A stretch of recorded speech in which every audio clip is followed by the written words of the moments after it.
Welcome back to all our friends, family, and yes, even our foes. To the Fox Den Sports Podcast, where Todd and his sports-passionate kids are ready to bring you the latest updates and insights on all things sports. So sit back, relax, and enjoy the show. Now, here are your hosts, Kellen, Garrett, Gannon, and coming to you from the Fox Den, their dad, Todd Fox. Hello, everyone, and welcome back to the Fox Den Sports Podcast. Along with Kellen and Garrett, I'm Todd Fox. We got a lot to cover. We got some OU and Temple items to cover tonight, and as well the Houston game coming up this upcoming Saturday. So first and foremost, let's talk about it. OU 51, Temple 3 this past Friday night, I guess is what it was. It's hard to remember that, but it was on a Friday night. What are your thoughts? I mean, it wasn't that bad of a game as far as when I say hot, because there was a lot of cloud coverage for us. It was pretty cool. It got a little bit little toasty there at one point, but not for long. But anyway, overall, 51-3. But let's hear it. What do you got? If I put it like a grade on, I'd probably give it like a B minus, solely for the fact of just our defense looked the part.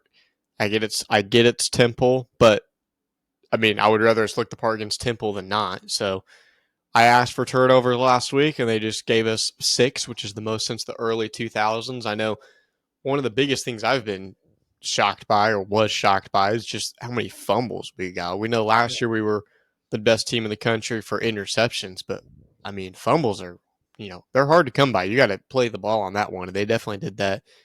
I did want to see it to be a pretty clean game, but we did have 7 penalties for 62 yards, and I think they also missed a couple as well, so would have loved to see that number at least cut in half, especially against a Temple. But, week one, stuff like that happens, especially when you get the backups and everything in there. But no, I mean, I was pretty happy with it. I think we started off pretty good, hit a pretty stale spot for a little bit, just field goal after field goal. But Arnold looked comfortable. Some people, again, we've heard a lot of people complaining, thinking he looked scared and hesitant on a bunch of stuff. But I just think that's the way the scheme is now, from going from Levy to Luttrell, if I'm right. Yeah, Seth Luttrell. Yeah, and like, don't get me wrong, I'm not a huge fan of just the constant RPOs, but that's just what college football is and what a lot of the successful, universities do now. But he didn't make any mistakes at all. I didn't feel like he didn't have anything that should have been picked. There's a lot of he got sacked a few times with that. That was not on him. That offensive line was rough. And he had a lot of drops as well, especially on key third downs and stuff. So that definitely hurt. But that's whenever the first team receivers are in there full time. I don't think it'll be as big of a deal. Kellen, what do you got? I mean, overall, it was obviously a great game. Like Gary said, yes, we were playing against Temple, but I would have been a little disappointed if we didn't have those turnovers against them. So our defense did what they were supposed to do against a team like this.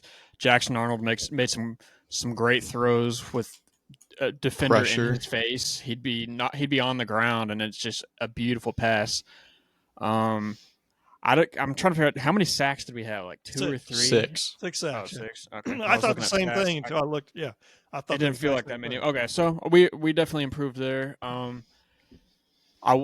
biggest thing that scares me is 1 for 12 on third down, and it was the last drive of the game that we finally got that conversion with our backup. That's a little concerning against a team like this, but I mean, we did what we were supposed to do. Jackson Arnold, I thought he looked pretty comfortable. You got to. It's his second start. He's not going to be.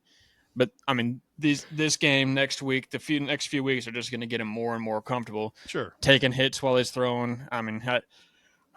Can't complain. I'd agree with the B rating though. But I can't complain. One quick thing too on the comfortability, and a lot of people are obviously going to be comparing him to a lot of the other freshman quarterbacks or first time starting quarterbacks.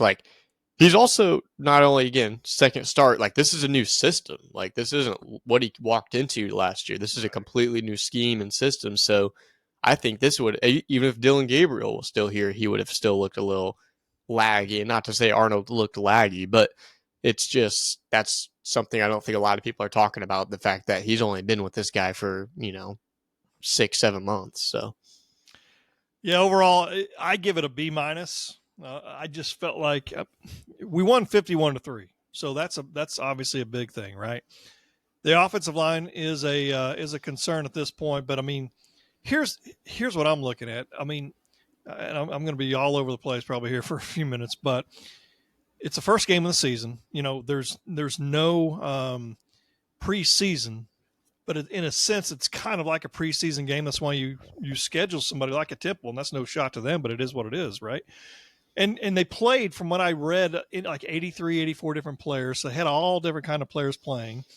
We did have some key injuries, like you got Farouk out for 6 to 8 weeks, which that stinks. I don't know what that puts him at Texas or right after Texas, Auburn maybe, possibly coming back.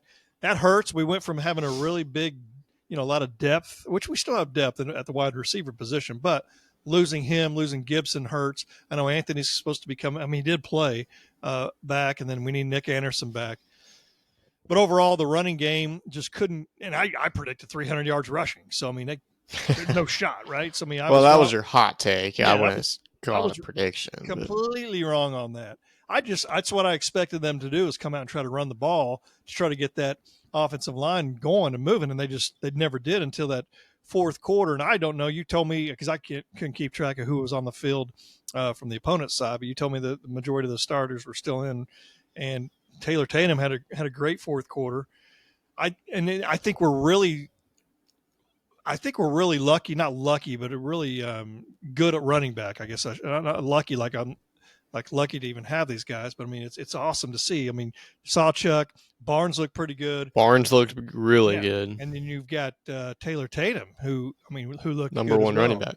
So overall, again, the line is a concern, but will we be able to patch that up? I hope so. To your point, there were several drop passes. I know, what's the guy's name? Hester dropped a couple different ones, and then I know Thompson dropped one for sure.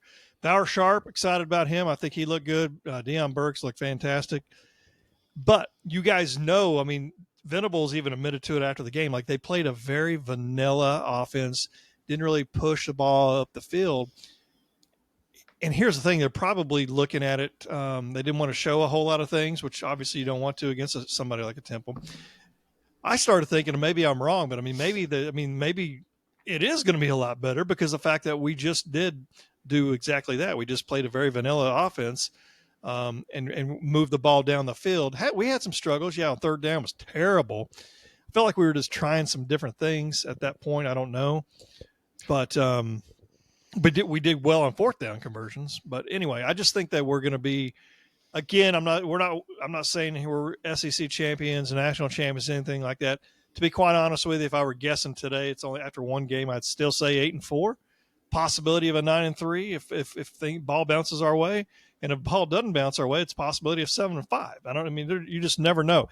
I can just tell you on the ride back home, listen to the radio, people were losing their ever-loving minds because the fact that we weren't converting on third down.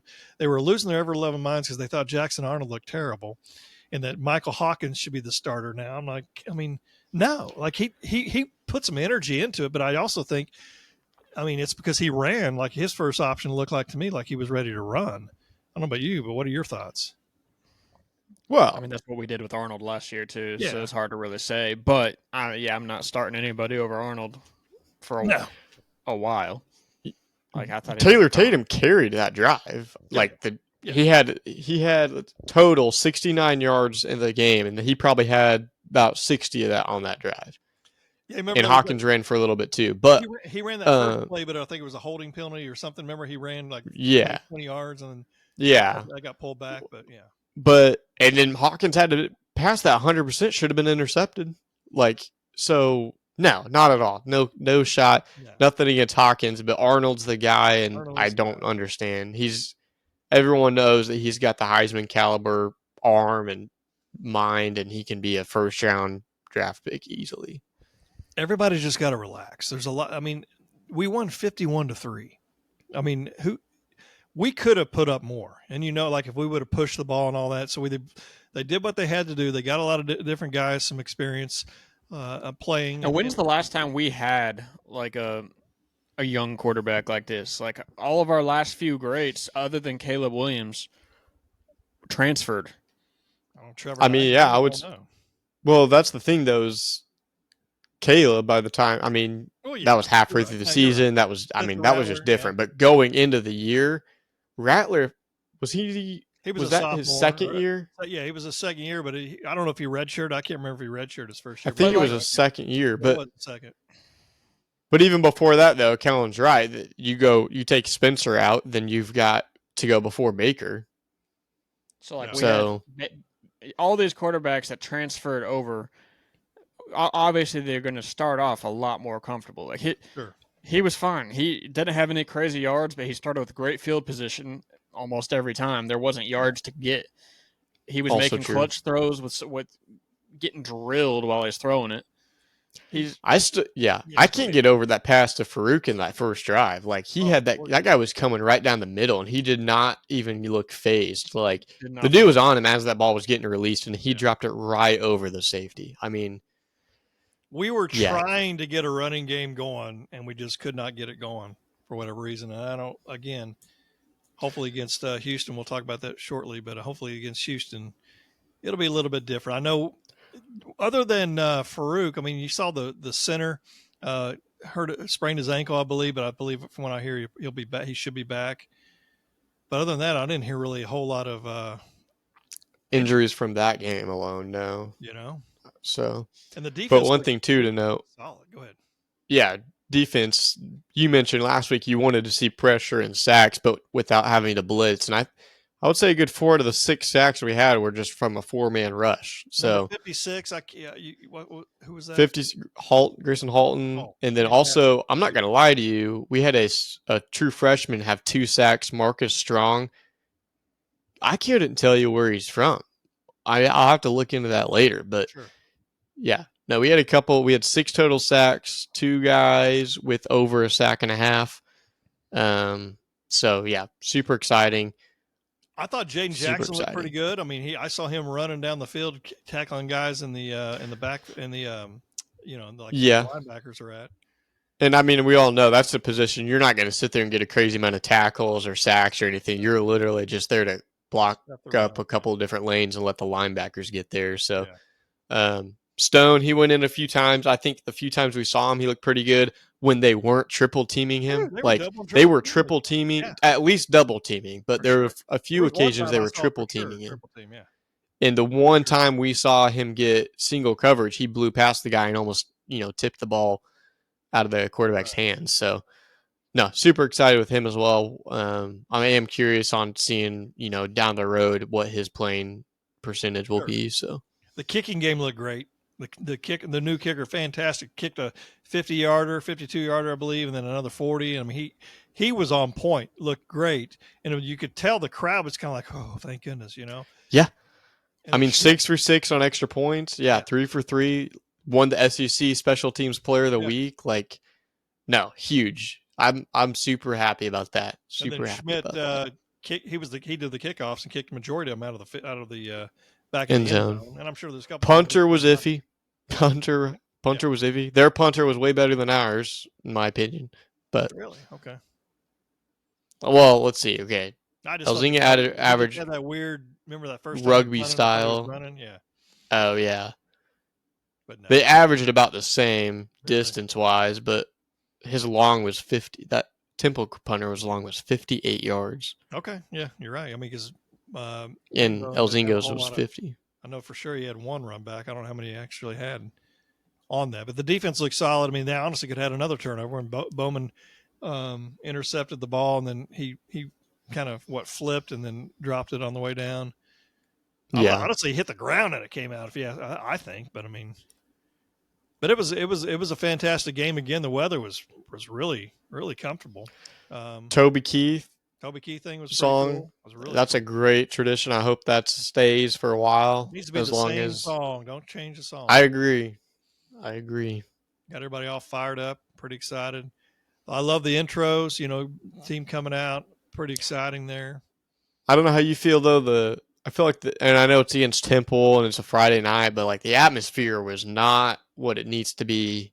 Yeah, And it now will be. it'll be Tennessee, different come Alabama. Tennessee game. It'll be but I saw this it was Cam Ward talking about the Miami, Florida, and how Florida fans need to be cheering while they're in the huddle too, not just whenever they're at the line of scrimmage. Because once they get out of the huddle, they don't know the play. Yeah.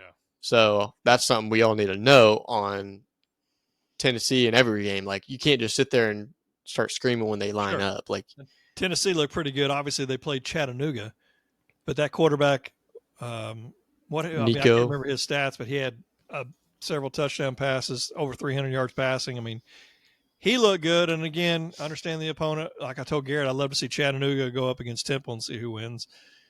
But I mean, it's going to be a challenge. It definitely will. But I mean, I heard, like you were talking on the way home, but I heard it right whenever I got home a little while ago that it looks like that Tennessee game will have the ESPN crew here, the game day crew here.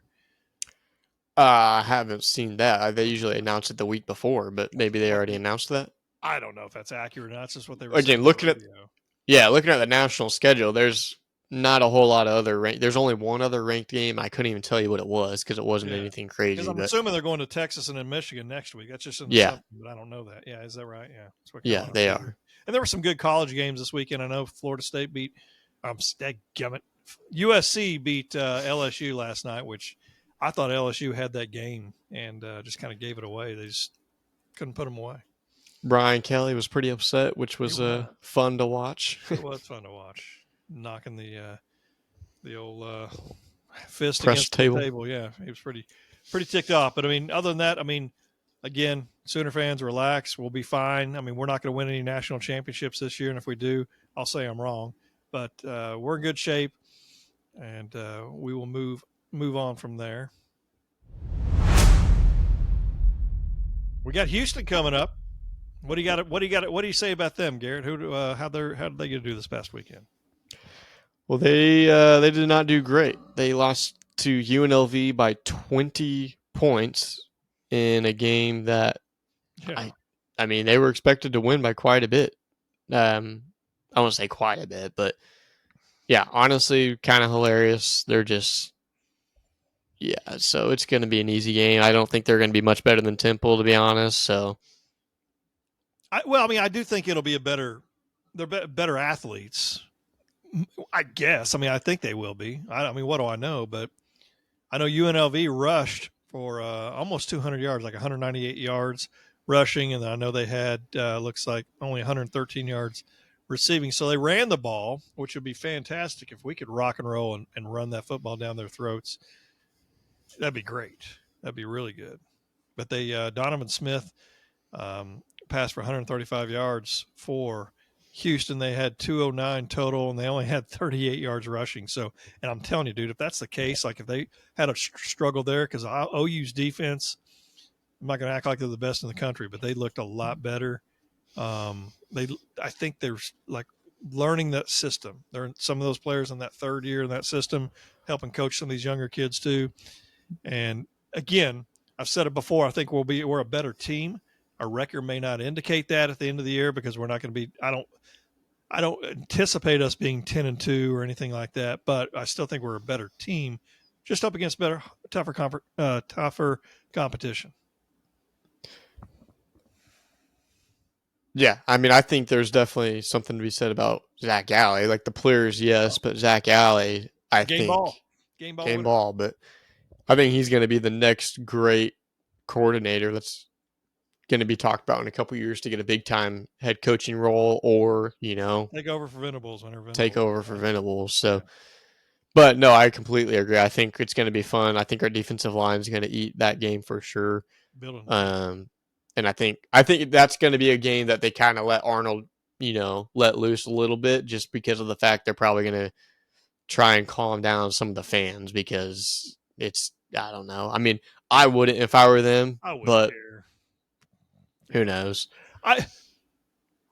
I think the true, I don't say true fans, but the ones that really understand what's going on are good with it. Yeah, well, we'd like to have no offensive line issues, sure. But we're not the ones calling in on the animal, complaining and ripping into them, quarterback controversies, junk like that. I mean, we're going to be in good shape as long as everybody stays healthy. Nick Anderson getting back will be another weapon. Bauer Sharp, like we talked a little while ago. I mean, I told you, I think he's going to be you know how Drake Stoops was the guy on third down he looked for. Obviously, he's much bigger than Stoops and plays a different position, but I think he's kind of going to be that guy for Jackson Arnold. But we'll see. On that first touchdown pass, like where Arnold just kind of lofted it over the linebacker, Sharp, like I don't know, something about it. His hands just went up and just snagged it, and it just looked like he's just gonna have such sure hands this year that if he gets both hands on it, it's not coming out. No. So, and I think you mentioned it a couple weeks ago, but he's kind of, from what you've heard, he's just kind of got like I don't know about like tenacity to him. Like he's not afraid to run through somebody and just kind of get physical, which is nice. I think that's needed. Yeah. And with the receiver core going down a little bit, I mean, I know we're always have been saying that's probably our deepest room, but now losing two of our top four guys for quite a bit of the season, that is going to hurt. So, no, most definitely. Kellen, what's going on? I know Georgia had a big win. I know I don't want to get deep into Georgia, but I mean, is that what people are talking about now? Is Georgia Bulldogs? Yeah, that's all anybody cares about here. Georgia and a few Alabama fans. So, yeah, I mean, it's probably Georgia, still probably the top team in the country, and I mean, obviously, so much is going to change over the next several weeks, but they're the most dominant, most likely that I'm going to probably see this year. And we don't play them. I know they got Texas here in a few weeks, so that'll that'll show who's the big dog in the SEC. Isn't it in Texas? I believe so. Because I could see Texas pulling that one out. I think I believe so. Home field advantage is going to come into play in that game. Well, Texas has Michigan next week, which is going to be a cakewalk. So Texas are going into the big house. Like, I don't know. Again, we won't get too much into the other teams, but Michigan looked bad. They do not have a quarterback this year, and that defense is going to tear them up. It'll be interesting. I love college football. It's funny that it's back. I mean, it's September. Weather today, I mean, in Oklahoma City area is a little bit cooler this whole week. Feels great. I love football, and I love it to be back. I don't know about you guys, for sure. I know we can try. Let's see here. What were you going to say? Score predictions for Houston. I'll go Houston 10. Oklahoma, let's go. I'll go like 45-ish, right around 45 more. Let me tell you real quick what the stats are, the favorites and all that. Let me find it real quick for that game. So right now, OU's favored by 28, and the over-under is 52.5 for the game. So favored by 28 points. Oh, we'll for sure beat them more by 28. If we don't, I'll be upset. Yeah. Well, Gary chose the score, pretty much the exact score I was going for, so I'm just going to say 48-13. Raise it by 3. 40-9. 40-9. That's what I'm going to expect. 40. Don't think they get in the end zone? Nope. I think we'll stop them. And they'll have 3 field goals. They'll drive the ball a little bit, but get 3 field goals out of us. And I think I told you before the game, I thought we were going to kick 3 field goals against Temple, and we did. I think we'll do 3 there as well. But I mean, I think you'll see a little bit more. But I mean, I do think, again, I keep saying it, but I think we're going to be running the ball. I think we're going to rush that ball down their throats. My hot take this week will be 200 yards rushing. Okay. I'm praying for that. Garrett kept looking at me like in the first quarter going, there's no shot. They got like 30 yards rushing. I'm like, yeah, I know. And then where do you think, by the time this podcast is released, it might be out already, but where do you think we fall in the rankings this I week. say the same area. Gary said maybe possibly moving up. I say same area is what I'm I think thinking. 15 tops. No, I think we move up one spot. I think we move up one because of Florida State and LSU. I think we'll jump them, but I think a But team like a USC Miami will go above us, Yeah. or USC maybe an jump A up. and M, something like not an A&M. I'm sorry, they got smoked. Well, they got smoked, but I got big. who else was I thinking of that would probably jump us? I don't know. USC. Maybe, but They beat a ranked team. They did. So- true, they did. Their defense did look better. They did look a lot better, but no, I think we'll be 15 going into week 2. Which I mean, I know Dad wants us to drop just because he wants us to be as low as we can, but I want to. I don't want to get. No, but I think the 15-16 area is perfect for us. I think completely. I can agree. see us being there all year. Like I think that's a perfect spot for us. Perfect. We'll see. Again, I hate those early season rankings, but I know it's got to have something to talk about.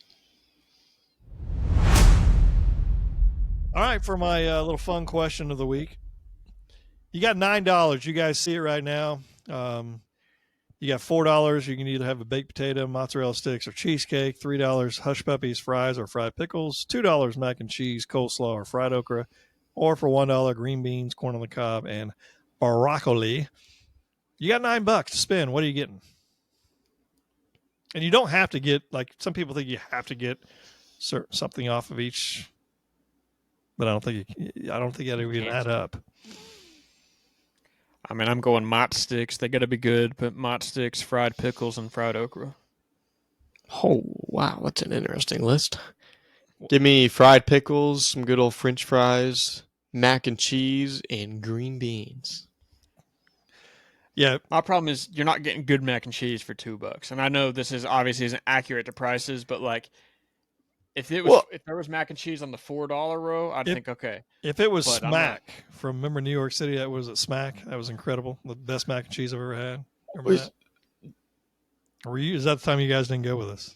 Well, you do fried okra on number $2. You're just gonna get Lambert's fried okra. Like It's not Lambert's. Let's act like this is good stuff. Here's okay, yeah, then that's what I'm saying. Yeah, Here's the issue I Kellen's have. like, well, $2. You're not. Here's the issue I have with mozzarella cheese sticks. Okay, you only get like 6. It's like, man, I could pound those things. Like I gotta. Yeah, but would you sit there and eat 6 cheese sticks? No, but if they fry it, you want like 10. Well, that's what I'm saying. Mozzarella cheese sticks. I mean, I can eat 10 of them easy. So, I mean, I do agree with the cheese sticks. I do but like that. None of these are meals. No, of course not. They're not meals. I mean, this is kind of like a somewhat of an appetizer. I wouldn't call broccoli an appetizer. Broccoli can kick rocks, no shot. I like good green beans. I don't like canned. So what are you doing? What are you picking? I'm picking mozzarella cheese, the mozzarella sticks and fried pickles. That's what, $7 and then for 2. Honestly, it'd probably be the fried okra just because to Kellen's point. Now, if it was really good mac and cheese, I'd take the mac and cheese. That's But what I I'm love saying. But like in my mind, based on its ranking on here, it can't be good mac and cheese. And I know the prices are not accurate. I'm just saying it's not. Dude, good mac even and a cheese. mediocre mac and cheese is roasting the freaking coleslaw for sure and beating out fried okra. No, shut up, eat coleslaw. Like you slap some noodles mac and cheese on there. Okay, I'll drop $5 on that. Clay would eat the coleslaw. He likes the Long John Silver's coleslaw, but no shot. He'd probably get hush puppies too. We don't trust him. No chance on a baked potato. I like cheesecake, but it's kind of weird to come in all this kind of. It's like cheesecake in here. Really? One, it has nothing to do with anything else. 2, just that slice of cheesecake. That's not a good cheesecake. Right. It should have been $10. It said $9. It should have been 10. That way you're forced to buy something from each line. But if that but I'm not taking corn, broccoli, or green beans. Like it's good green beans I love a real good green bean. Grandma Lanier had incredible green beans. Nanny Edith had them as well. They're canned or Can't put a price on that. Put them in a glass jar. What'd you say? You can't put a price on that. No. And then good old corn on the cobs is pretty tasty. But I don't know. What else you got? What else is going on with you? I know we had our fantasy draft last night. Unfortunately, we only have 8 teams this year. Hopefully, try to get 10 next year for sure. What do you guys think of opening up a Fox Den league next year Pick with some 'em? subscribers? Oh, there you go. Yeah. I mean, I love to smoke some of these subscribers. Garrett, I don't know if you have any comments from anybody from the last couple of weeks, but usually we kind of open it up, and there really wasn't a whole lot of comments these past weeks. I do know that a buddy of mine sent me a text that he's going to be quiet regarding the Missouri issues right now, or Missouri conversation that we say till after the game. You know, he's going to wait till after because he's pretty confident that Mizzou will beat Oklahoma. And I gave him some reasons as to why. But not confident enough to say anything. Yeah, I gave him some reasons as to why I think, we like to bust that chops. But It's he Mizzou. understands. He understands. But, yeah. But, no. Keep those comments rolling. We want to have some comments. Didn't get very many this week. Worth mentioning, I should say. But, yeah, that's all I've got. What else you got? Anything? I'm just ready for some football, fantasy football. I know I'm going to drill both of you guys. That's pretty cool. So all I know is remind everybody that iron sharpens iron. Please stay safe. Be savage and not average. And remember, the Longhorns stink. And remember to join the skulk. And until next time, Kellen, take it away. Good. Bye, everybody. Boomer! 40-9. We're going to win.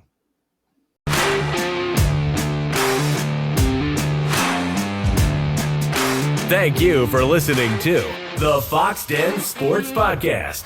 Be sure to subscribe for free to our YouTube channel, Fox Den Sports. And also follow us on Instagram and Twitter at Fox Den Sports and on Facebook at Fox Den Sports Podcast. You can also email us at foxdensports@yahoo.com. This has been Fox Den Sports.